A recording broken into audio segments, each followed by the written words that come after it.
दोस्तों, क्या आपने कभी सोचा है कि मौत के सदमे से उभरते हुए एक परिवार कैसी राजनीति के मैदान में इतिहास रच सकता है?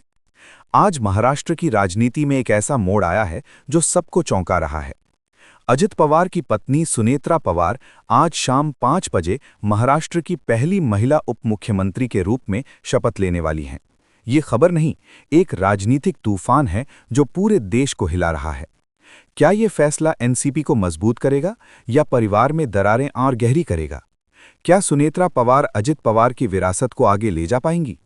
और सबसे बड़ा सवाल, क्या शरद पवार और अजित गुट के बीच चल रही एकजुटता की बातें अब हमेशा के लिए ठंडे बस्ते में चली जाएंगी?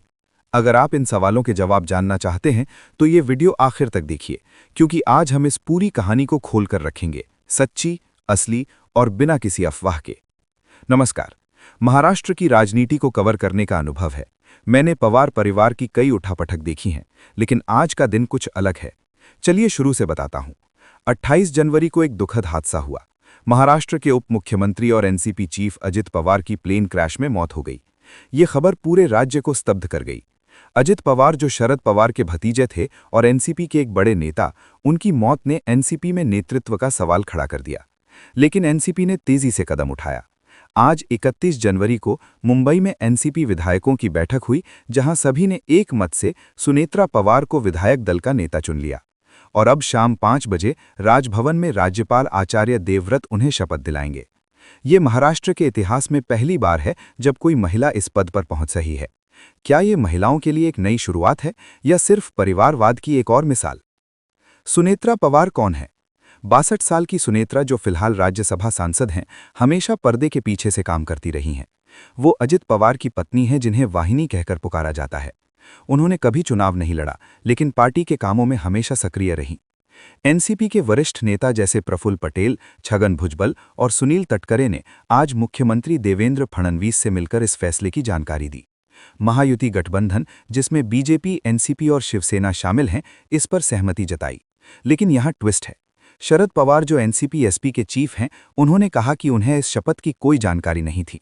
उन्होंने मीडिया से बात करते हुए बोला, ये एनसीपी का फैसला है, परिवार से कोई सलाह नहीं ली गई। और अब दोनों गुटों के बीच एकजुटता की बातें रुक गई लगती हैं। क्या ये फैसला पार्टी को बिखरने से बचाने के लिए लिया गया, या अजित पवार की विरासत को संभालने का तरीका? दोस्तों, सोचिए जरा। अजित पवार की मौत के सिर्फ 3 दिन बाद ये फैसला। एनसीपी सूत्रों का कहना है कि सुनेत्रा शुरू में तैयार नहीं थी, लेकिन पार्टी के वफादारों ने उन्हें मनाया।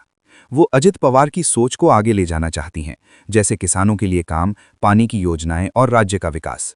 लेकिन अब सुनेत्रा को राज्यसभा सीट छोड़नी पड़ सकती है और बारामती से उपचुनाव लड़ना पड़ सकता है। क्या वो जीत पाएंगी?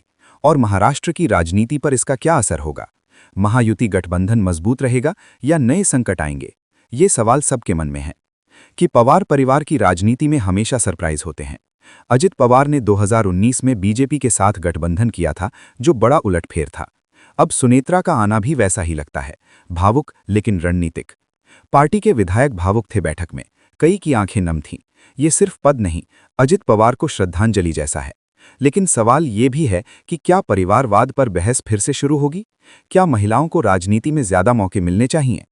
दोस्तों, ये कहानी अभी खत्म नहीं हुई है। शाम की शपथ के बाद क्या नए ट्विस्ट आएंगे?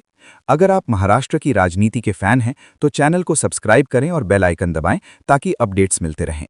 आप क्या सोचते हैं, सुनेत्रा पवार का ये कदम सही है? कमेंट में बताएं। धन्यवाद। मिलते हैं अगली खबर में। जय हिंद।